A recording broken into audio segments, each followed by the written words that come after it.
Hey, I'm Jason, and I'm the director of the New York City Guitar Orchestra. I'm here with Pat Irwin, who's a very wonderful musician I've had the pleasure to know for a few months here, and he's written a really wonderful piece for our orchestra, which will be premiering this Friday, Friday the 10th, with a second performance on the 17th. And Pat, perhaps you'd like to tell us a little bit about the piece. There's an opportunity to write for a bunch of guitars, and I went to hear the orchestra a year ago, and it was a glorious sound, a beautiful sound, and different textures, and utterly unique, a beautiful sound. And when Jason approached me with the opportunity, I didn't hesitate. My experience with big groups of guitars as a fan was in the late 70s and the 80s with Glenn Branca and Rhys Chatham. And these composers started to experiment with 20, 25, and recently I saw a piece with Rhys with maybe 70 guitars. I didn't want to do that. It wasn't about volume. Yeah. But it was an opportunity to write for a big group of guitars. Yeah, well, I know the members of the orchestra are really excited about the piece, and I have to say, with 30 classical guitars, it's not very loud, but it's clear, and I really enjoy a lot of the textures and the sort of orchestration going on in the piece, some of these stereo effects, and it's exciting. It's really fun to play. Yeah, thank you. Oh, you're welcome. Yeah, you pulled a lot out of it. It's nice. Oh, thank you. And I hope you get a chance to see it. Yeah, I hope you do too. And did you want to say anything about the title of the piece, or stuff behind the piece at all? Maybe we'll do that at the concert. Yeah. The piece is called An Unsung Hymn for a Friend.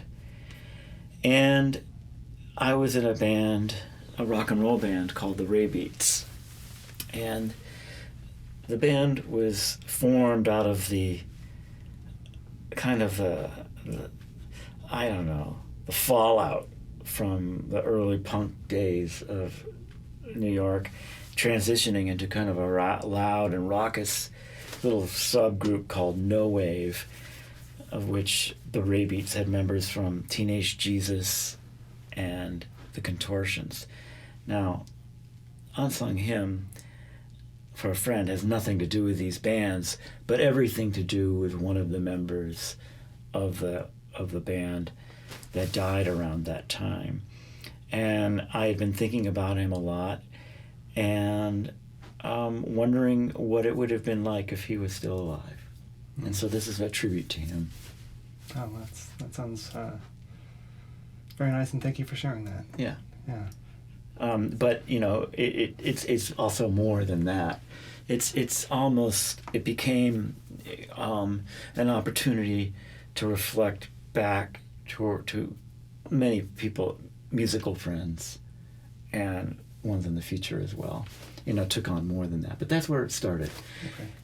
The Ray Beats were in the process of, at that moment when you asked me, of discovering 7 recordings that we didn't know that we had done with the composer Philip Glass. And we had found them. And they're great. So you did these recordings with Philip Glass and you didn't know it? We knew it, but you forgot they existed. Didn't really do anything with them. Yeah. Oddly, the record company that we were on didn't want to release them. And so we said, just put them in a drawer and moved on. Okay. And are those coming out anytime soon? Yes. And Philip's releasing them on his label, Orange Mountain Music.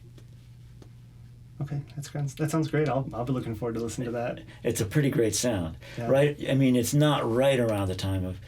It's just after the Einstein on the Beach at BAM, the second performance. So it's using a vocabulary that Philip doesn't really use that much anymore. He's moved on from it. But it's not... It's almost a shocking sound. It's so wonderful. I mean, his stuff is on the recordings is mind-boggling. It's complicated and simple at the same time. You know, it's beautiful. Perhaps complex. Yeah, I mean, deceptive. And in a way, you know, I brought some of that, you know, the experience of working with him to the piece that the orchestra is doing. Not specifically, but generally. You know, some of, you know, generally, not the specific vocabulary. I'd like to think that it is something that I brought to it, but it was his spirit. You know, putting himself into a situation that it was outside of his comfort zone. I see. Yeah. So we made you uncomfortable? No, never. No. But it's not something I do every day. Right. Writing for 30 guitars is not a regular thing. Well, I'd do it again. Yeah, well, well, congratulations, because I've never done it, right? I've never written for 30 guitars, so Yeah, I think I should. It's a cool sound. It's Yeah. just a great sound. Yeah, I think it's a really wonderful band. Yeah. It's a really good wonderful band. Yeah. All right, well, thanks, Pat. Thanks Great. for coming by, and I'll send you something. Cool. All right. All right.